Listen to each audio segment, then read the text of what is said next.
કર્યો હતો. એબિંગહોસ મેમરી પ્રતિક્રિયાઓનો અભ્યાસ કરવા માટે ઉત્તેજક સામગ્રી તરીકે નોન્સન સિલેબસ રજૂ કર્યો.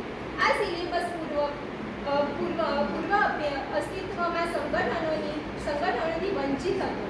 નિયંત્રિત પ્રયોગો માટે માન્ય છે.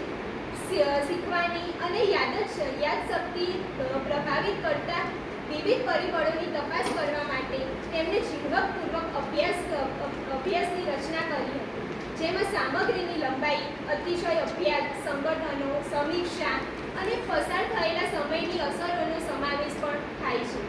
એબિંગહોસની ભૂલી જવાનો વળાંક. સ્મૃતિ પર સમયની અસર પર તેના સંશોધન દ્વારા એબિંગહોસે વિખ્યાત ભૂલી જવાના વળાંકની શોધ કરી.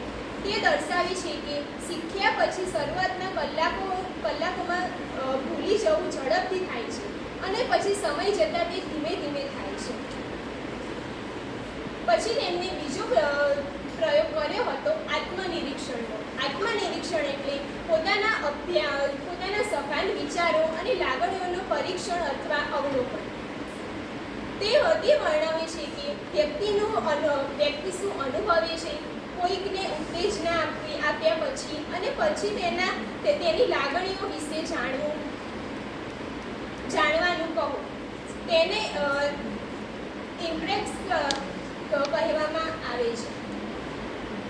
તેના ગુણ વિશે આપણે જાણીએ તો અભ્યાસ વર્તનની તે સૌથી સસ્તી અને સૌથી આર્થિક પદ્ધતિ છે.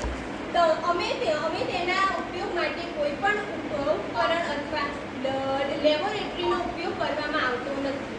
આ પદ્ધતિમાં ઉપયોગ સમય ગમે ત્યાં કરી શકાય છે. ચાલતી વખતે, મુસાફરી કરતી વખતે, પલંગ પર બેસતી વખતે ગમે ત્યાંનો ઉપયોગ કરી શકાય છે. આત્મનિરીક્ષણ ડેટા એ પ્રથમ હાથ છે, કારણ કે વ્યક્તિ પોતે પોતાની પ્રવૃત્તિઓનું પરીક્ષણ કરે છે.